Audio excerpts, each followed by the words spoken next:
Il vous a parlé de blocs, de béton. Non, c'est des planches. Ça veut dire que les prisonniers, tellement ils sont nombreux,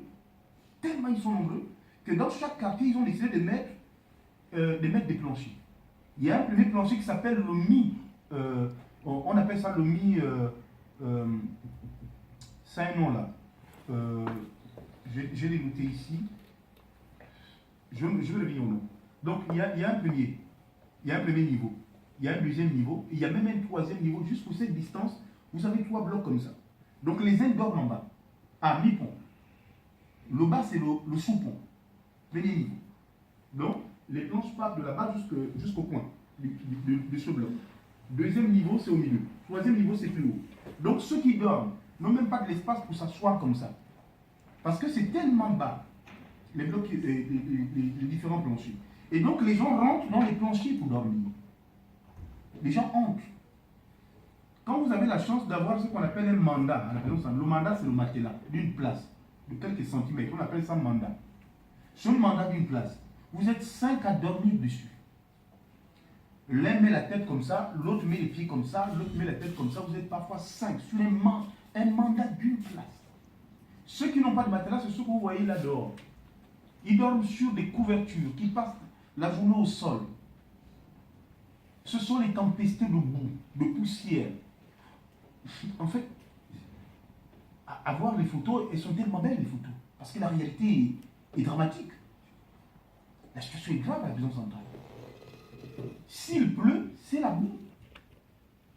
Et les détenus doivent balayer parfois avec leurs propres vêtements pour pousser la boue vers le bout de la prison, les zones qu'on appelle mangostar. C'est le fond de la prison.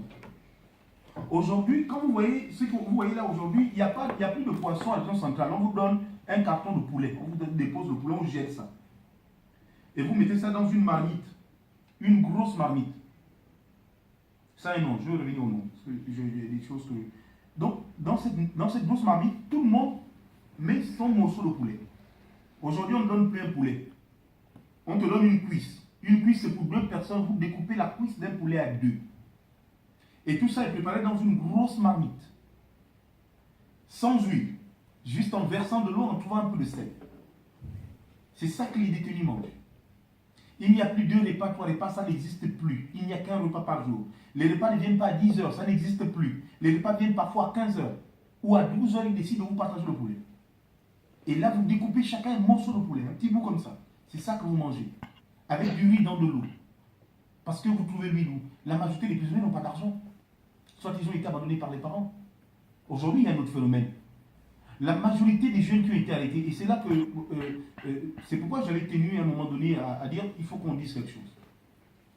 C'est bien beau qu'on parle d'Henrique Mambundu quand j'étais en prison. Moi, je l'ai dit à Libreville dans les conférences de presse.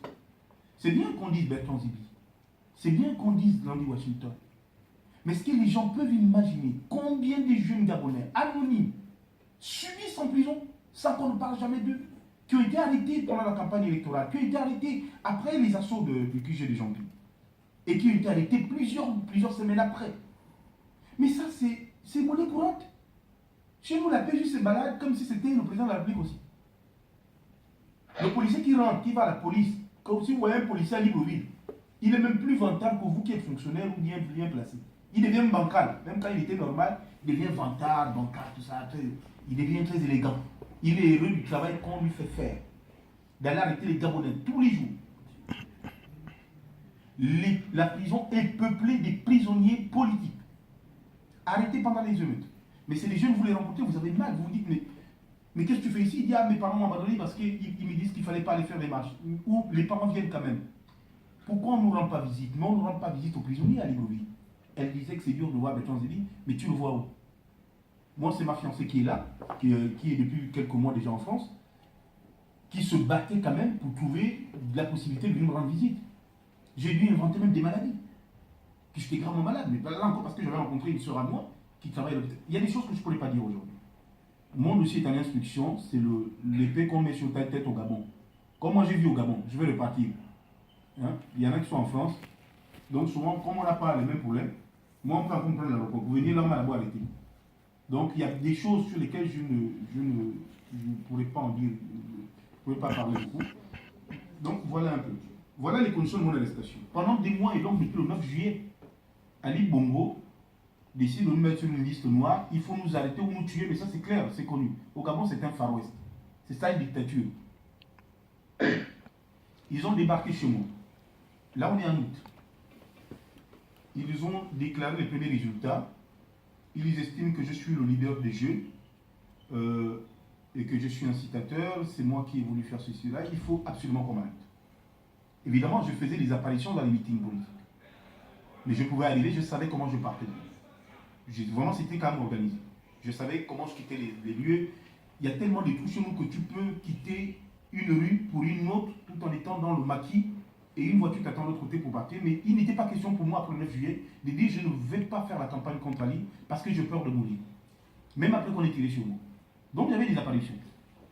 Dans toutes ces apparitions, il n'avait pas toujours pu m'arrêter. À un moment donné, c'était compliqué. Mais justement, je m'étais arrangé d'aller vivre dans le quartier où vit Ali Bongo. Ali Bongo vit dans Ngonji. Moi, je suis un enfant des quartiers défavorisés. Kingele, venez voir la Timichos. Voilà mes quartiers. Mais quand j'ai compris qu'on me recherchait, alors j'ai décidé d'aller louer pour sécuriser ma petite famille, justement dans le quartier d'Ali Bongo, parce que c'est le seul endroit où on ne peut pas me chercher. C'était vicieux, mais il fallait le faire. Alors j'ai trouvé la maison en Ngonji, un endroit où je n'ai jamais vécu dans ma vie. Mais il fallait que je sois dans Ngonji parce que le seul endroit où on ne pouvait pas me chercher. Alors j'ai trouvé un appartement dans un immeuble. Et là, je me suis dit, ok, là, moi, je sécurise ma famille. Le quartier, on a l'habitude de me voir où je fais des réunions politiques. Là-bas, je peux passer mes journées. Vers minuit, 20h, 21h, je sais comment je rentre après. Là où la maison, au moins, était en sécurité. Et j'ai vécu comme ça pendant des mois. Et puis, le jour où mademoiselle, elle n'est pas mariée, mademoiselle Mourancho, la présidente de la Cour constitutionnelle, décide de délibérer de nouveau, ou du moins de confirmer le résultat qu'ils avaient planifié d'avance. Il se passe que j'arrive, comme d'habitude, il y avait une voiture qui m'a enlevé. C'est moi qui animais, ou qui anime, du moins pour le moment, tous les rassemblements du QG des gens. À part lui-même, bien sûr. C'est moi qui organise. Donc, j'étais en pleine mobilisation en disant aux Gabonais, on ne peut pas baisser les bras. On est sorti le 31, ok, mais c'est pas fini. Borancho va devoir dire les mêmes conneries. Et donc, j'avais tenu à garder une mobilisation au QG des gens. Et je l'ai fait pendant des semaines. Mais le 23, j'annule le rassemblement du 23, parce que c'est tout le rassemblement le plus important. Pourquoi? Parce que le QG est déjà barricadé, des militaires déjà là, et on m'appelle bien bloqué. Là, quand même, si tu reviens au QG, c'est dangereux. C'est mort ici, c'est bloqué, on sent que ça va être grave. Ok, donc j'y vais pas. Mais je tourne quand même les quartiers pour rencontrer les relais. Enfin, les détails, vous pouvez imaginer comment ça se passe pour être capable de soulever du monde. Donc je rencontre du monde, et puis je rentre vers 20h30. Une première voiture qui m'amène chez les voisins, à 2 km de là. Et de là, il y a une autre voiture qui me prend parce que même à mes proches, je disais jamais que je vivais là. Quand quelqu'un me dépose, je dis non, en fait, je vais voir une tante. Je vais dormir chez une tante parce que je ne suis plus sûr à Kingele ou bien en Kembo. Et c'était comme ça tous les jours. Donc même celui qui m'a donné, quand il a appris qu'on m'arrêtait, il ne savait pas que je vivais là. Mais c'est là que je vivais. Mais je sais qu'en temps, il y a eu des erreurs. Il y a eu peut-être une ou deux erreurs. On avait organisé un meeting dans le quartier pour janvier. Et je sais que ce jour-là, il y a une ou deux personnes qui ont découvert chez vous. Ils viennent au meeting, et moi, je leur dis, ok, mais j'arrive, je vais arriver au meeting. Mais le problème, c'est que ma fiancée, elle sort avant moi acheter du pain. Elle les rencontre, elle leur dit, ah, mais ok, mais MRP aussi a besoin de vous, donc elle les amène à la maison, mais ça, elle ne le savait pas. Ce sont mes amis. Et là, déjà, j'ai peur. Je me dis, ah, il y a deux personnes qui savent où j'habite, c'est dangereux. Et ces personnes seront arrêtées avant nous. J'imagine donc, c'est à cause de ces personnes qu'ils ont su enfin où j'habite et ils ont débarqué. 20h, je suis en train de rentrer chez moi. C'est le 23 septembre. Et on me dépose un premier endroit, ensuite un deuxième endroit, et je prends les pivots. On appelle ça comme ça chez nous des pistes, des raccourcis. Mais je ne savais pas que tout le quartier était gardé. Tout le quartier. C'est-à-dire que quelle que soit l'entrée que j'aurais pu prendre, il y avait au moins une vingtaine de militaires, en civil. Je vais donc plus loin et j'entre en prenant une route, en me disant c'est une piste, je vais arriver à la maison. La première chose qui me marque, c'est quand j'arrive vers chez moi, vers la barrière du domicile où je vis, je constate qu'il y a deux personnes sous les arbres. C'est pas normal. Chez moi, c'est un quartier résidentiel, il n'y a pas des gens sous les arbres qui traînent à 20h, 21h. Ça n'existe pas. Sauf s'ils sont en train de partir, ou en train de rentrer, ou en voiture, mais il ne peut pas y avoir deux personnes sous les arbres. Et là, j'hésite, mais ce n'était pas suffisant. Il m'avait déjà vu. Alors je tente de prendre une autre piste que je ne connaissais pas. Le problème, c'est que c'est un quartier résidentiel, vous n'allez pas chez les voisins comme ça.